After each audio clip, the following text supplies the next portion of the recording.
In Lesson 5-7, we're going to be looking at how we add or subtract fractions that have different denominators.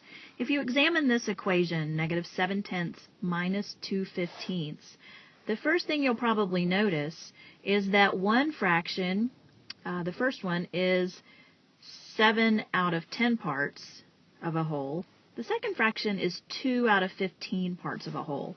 And there's not a lot we can do with this particular equation until we find and convert both fractions to a common denominator. At that point, we can work our subtraction out and come up with our answer.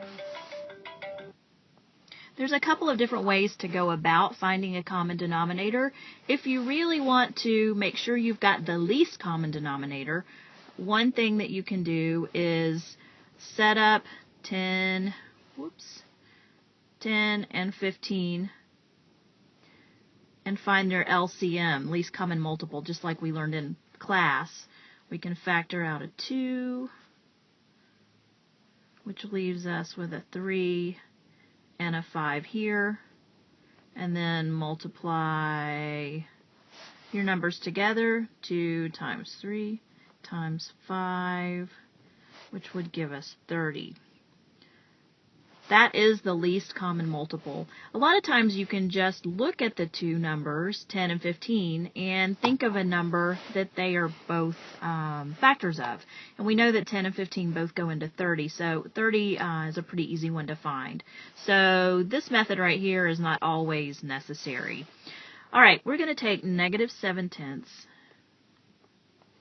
and multiply it by something to convert it to 30ths. If you look down here in the denominator, we know that 10 times 3 gives us a denominator of 30. In order for us to multiply the denominator by 30, we've also got to multiply the numerator by 30.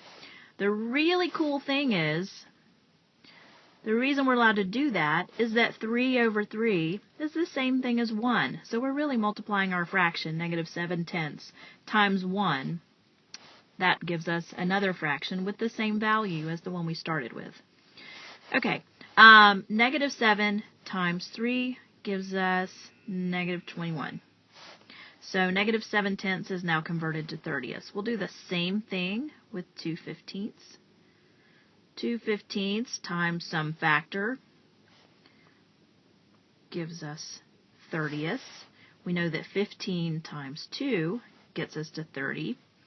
So we have to multiply the numerator by 2 as well. Again, the value of 2 over 2 is just 1.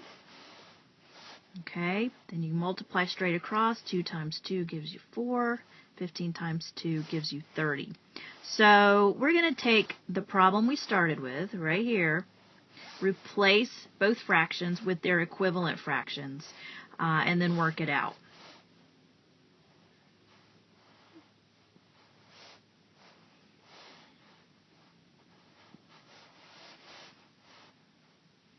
Okay, so we had -21/30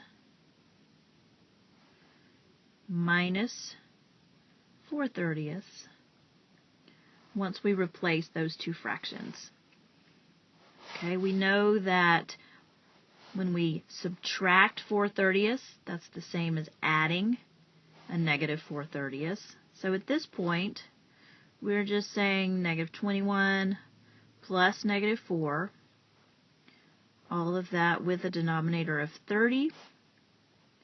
Okay, -21 and -4 gives us -25 over 30. We can simplify this fraction because we know that 5 is a factor of both -25 and 30. When you factor out a 5, it leaves you with -5/6 for your answer.